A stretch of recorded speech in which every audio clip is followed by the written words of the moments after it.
the 2019-20 budget for Armstrong School District. Do I have a motion to approve? Dr. Lobby, do I have a second? Mr. Elkin? Questions from board members and or comments or more information from administration? Nothing at this time. Okay. The process is a lot of information has been flowing back and forth between board and administration. There is an open session specifically focused on budget development where board members were able to express opinions and thoughts. I thought it was a good process again this year. The administration has brought forth a budget that well, we'll see how the vote goes, but I think for the most part we're very pleased. It's a large district. There are a lot of expenses. We've always tried to focus on cutting those expenses because we know that I've always said this, but we're not making a product to raise money. Our product is the taxpayers, and the way we generate revenue in a lot of ways is to raise taxes, and we just do not want to do that. So I think the administration has been really good about making cuts where necessary and continue to look where to cut things, and much appreciated. Any other comments from board members? Just thank Mr. Kirk and his staff. They did I know they did a lot of work. They did a lot of work for me. And it is a tough budget, and especially, but you don't really know until, October, when the audit comes out.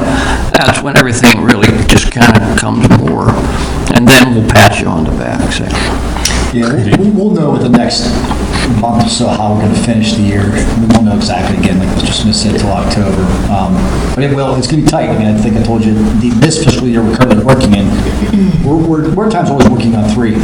We're closing one out, we're starting a new one, and we're bidding another one in October. So those months between July and October, there's 3 different fiscal years that we're working on at one time. So, and it is big. I mean, 1% being under budget's $1 million. So things are getting tighter, but I think it's because we've gotten a better handle on what we're spending on.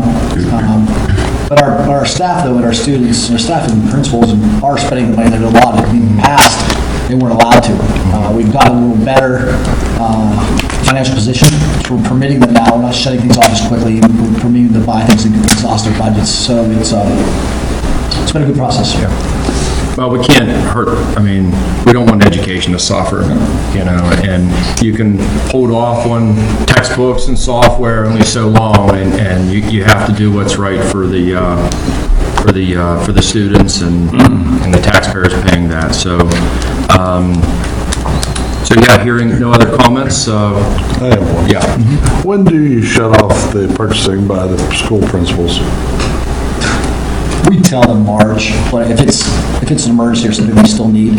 Yeah, because if you don't have it by March, you're probably not going to get it in for that school year. If it's for that year, right. Yeah. But if it's something that comes up, emergency, that's fine. Right. Yeah, we've done it as early as January. Yeah. This year it was March this year. Beginning of April.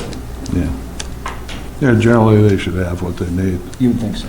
And if they need something, they defend their position, we allow them to get it. And one thing we did this year, there was some funding left over in some of the buildings. So we purchased some technology dishes that would have otherwise been dragged on to the following year. It was able to cut us back this year on some things because we knew there were some funds left over. So we do that at times as well. If we know there's money left in this year, we could do it. It's just less we have to budget in years coming up. We do a good job with that. And even we talked about some things that federal programs buy that's saving us a lot on technology as well as security. So we're being creative on ways we're using different funds that are available to us. No, you guys are doing a good job.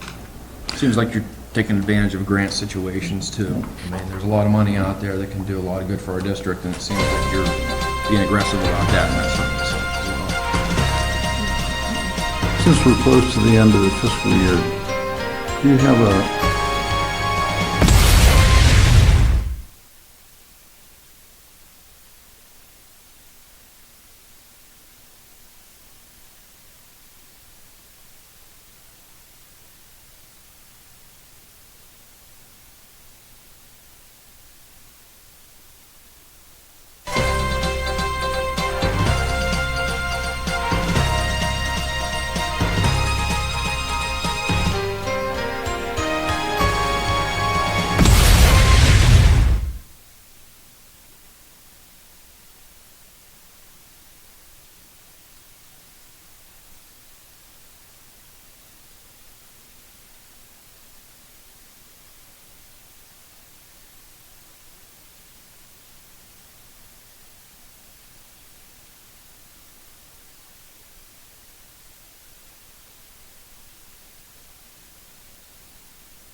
idea what our fund balance is gonna be? I think we're gonna come very close to spending the whole 99.8. Very close to 99 plus coming in at the revenue.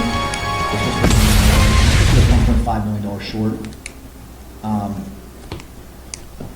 I'm thinking, and I don't want to be quoted, I mean, I know you're gonna quote me on this, but I think we're gonna use somewhere between, it would be anywhere but us using $500,000 or putting a little bit of $500,000 in, somewhere in that $1 million frame. So it could be down to 10.7, or it could go up to about 11.5, 11.6. Now, again, that's 1%. It's where we've come the last couple of years. Okay. We had some expenses here. Remember, mold was $225,000 we didn't anticipate. There's another $100-some thousand you guys authorized us to take from the general fund to put in to pay for some of the construction projects that we did not have enough monies for some of those things that we did. So there's another $100,000 that was not budgeted. So there was over $350,000 we used in what some of the padding that we do in our budgets. The budget reserve alone is $200,000, so we exhausted that. So it will be close to spending the full amount this year. That's a question that he'll get tired of addressing from now until the beginning of school. And I look at it, to be honest with you, I look at it daily. And, you know, I know you guys are concerned. I get concerned about it. But once we start using fund balance, even the auditors table says number one concern, a lot of small districts and things that happen to them, they start using fund balance, and that's the one thing that the auditors frown upon is using that. And 10% that we're at, they feel that that's a good balance to have. They don't recommend going lower than that. Because again, you know, percent of it's $1 million. Right, well, and, I mean, it's one of the reasons to have a fund balance is for when your physical plan, something unexpected happens.